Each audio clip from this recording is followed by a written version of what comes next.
So this is my version of the food pyramid. Right at the top you've got your fats and oils. Now we have got really fat phobic over the decades, and you still can't walk down a supermarket aisle without low fat screaming at you. But fats aren't necessarily the problem. As long as you're active, you can burn fats very efficiently as a fuel. It's the sugars that will actually store as fat if you consume too much. Now, fats are an essential part of our body. Every cell in the body is made of fats and water.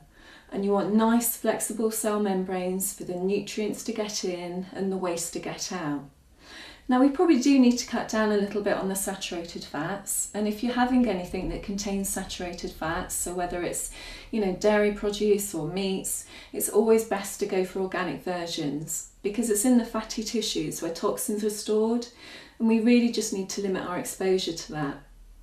Now the fats that I'd really like you to avoid are the vegetable oils. Because when you think about it, what is a vegetable oil? You've got no idea where it's come from.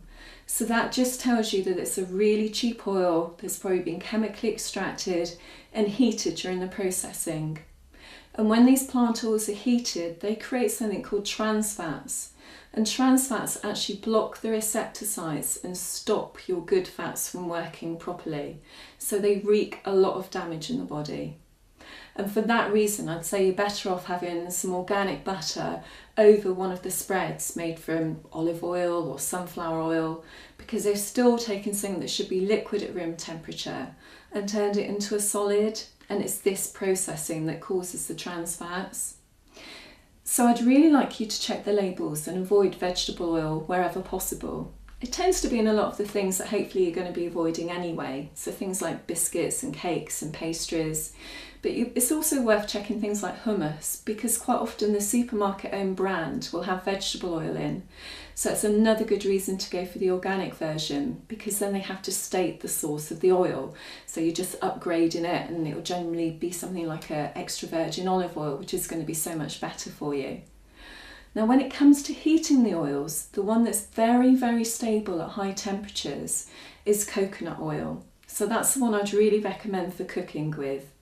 All of the other plant oils, you want to be getting really good quality ones, cold pressed, organic where possible. Usually the sign of a good one is that it'll be in a glass bottle, usually coloured. And use them for salad dressings or drizzling on your vegetables, but try not to heat with them. So the fats we really need to focus on are the omega-3s and 6s that we hear so much about.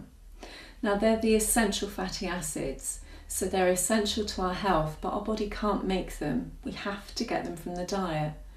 Now one really good source of omega-3s are linseeds. Linseeds are also known as flax seeds, but it's exactly the same thing. The linseeds are a really tiny seed, so if you just sprinkle them onto your food, they provide a bit of extra fibre, but you wouldn't really get the benefit of the oils. So you either need to soak them or grind them. Soaking them is really good, especially if you've got a sluggish digestive system, because when they're soaked they get a jelly-like coating and they're what we'll call a mucilaginous herb. And this liberates the omega-3s, lubricates the intestines, and it's very soothing as well. If you've got a coffee grinder, a good mixture is half linseed and the other half sunflower and pumpkin. That way you'd be getting a mix of the omega-3s and 6s and all the vitamins and minerals and fibre that they contain. Now once you've ground them, the oils are going to be exposed to light and heat, so they can turn into not such good oils. So in order to preserve the integrity, it's really good to pop them into a clip-lock container and store them in the freezer, and this will keep the oils really safe. And they don't freeze together in a solid clump. You can then just go take a spoonful and add it to your breakfast. If all of that sounds like a bit of a faff, there's a really good oil you can get in the health food shops called Udo's oil. So Udo's oil is a blend of the linseed, sunflower and pumpkin seeds.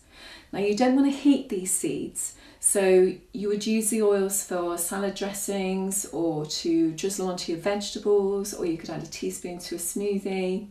Hemp oil is another really nice one to look out for because it actually contains the omega-3s and the omega-6s. Again, I would avoid heating it. I would just use it on salad dressings. Okay, so the other good source of omega-3s are chia seeds. Chia seeds are a real little powerhouse. They're a tiny seed. They look a little bit like poppy seeds, but they have an amazing capacity to absorb liquid very, very quickly. So whereas the linseeds, you've got to soak them for quite a while, ideally overnight, the chia seeds absorb liquid within 10 or 15 minutes. So they're fantastic to turn into a breakfast. If you soak them in some almond milk or some coconut milk, add a bit of flavouring, maybe some cinnamon and some vanilla extract, pop some berries in, you've got a really incredible nutrient-packed breakfast. And if you want the full recipe, if you go to my website, hazelradford.com, you can sign up and get that recipe and lots of other breakfast recipes as well. So chia seeds are a great addition to the diet. Actually, they're really useful for thickening smoothies as well.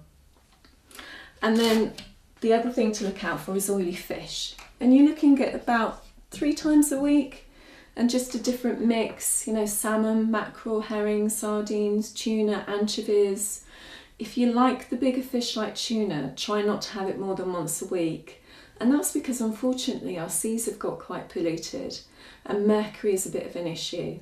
And mercury is a heavy metal, and heavy metals lodge in the fatty tissues, which is why the oily fish tend to accumulate it. And because tuna is a bigger fish, it gobbles up all the smaller fish and just accumulates higher levels. So it's like anything in the diet really. Variety is really, really important. But if you are concerned and you want to look up the best list of fish in terms of least mercury, this is the website that you need to go to, nrdc.org.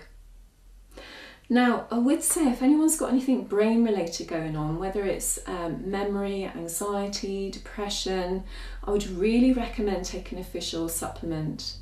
Whenever I do any functional testing on my clients, it's always the omega-3s that you come out really, really short on, and your brain is composed almost entirely of these good fats. So a really good one to supplement is krill oil. Now, krill is the little tiny creature at the bottom of the food chain, and it's rich in omega-3s, it's got a very powerful antioxidant in it, and it's also very rich in phospholipids, and phospholipids are really important for your brain health. Otherwise, any really good quality fish oil, but please avoid the supermarket brands, because you want to make sure that the fish oil has been cleaned up properly. So one source that you could go to on the internet would be Nordic Naturals, or the Nutri Eskimo brand is really good as well. So like with a lot of supplements, to be honest, you do get what you pay for. Now, the other source of omega-6s are nuts. People tend to love them or hate them, so if you love them, you've got to be careful not to have too many because they are still fats. But the best ones to go for are things like almonds, Brazil nuts, walnuts. But do listen to your digestion when it comes to the nuts, because they can be very hard to break down and digest. They contain just about 0 water content, so you can make them easier to digest by soaking them first. Otherwise, a really good way to use them is with nut butters. So you can get things like almond nut, cashew nut, hazelnut.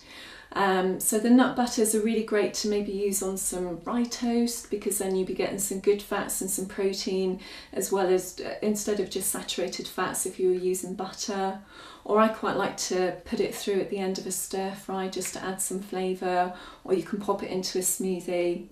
I would say the seeds are more nutritious than the nuts, so any opportunity you get to sprinkle your seeds liberally on everything, just really go for it. But the great thing about nuts and seeds is because they're dried, they've got a really good shelf life. So it's useful to have a little tub of them, you know, in your bag, in your desk at work, in the car, just so that you're not without a snack.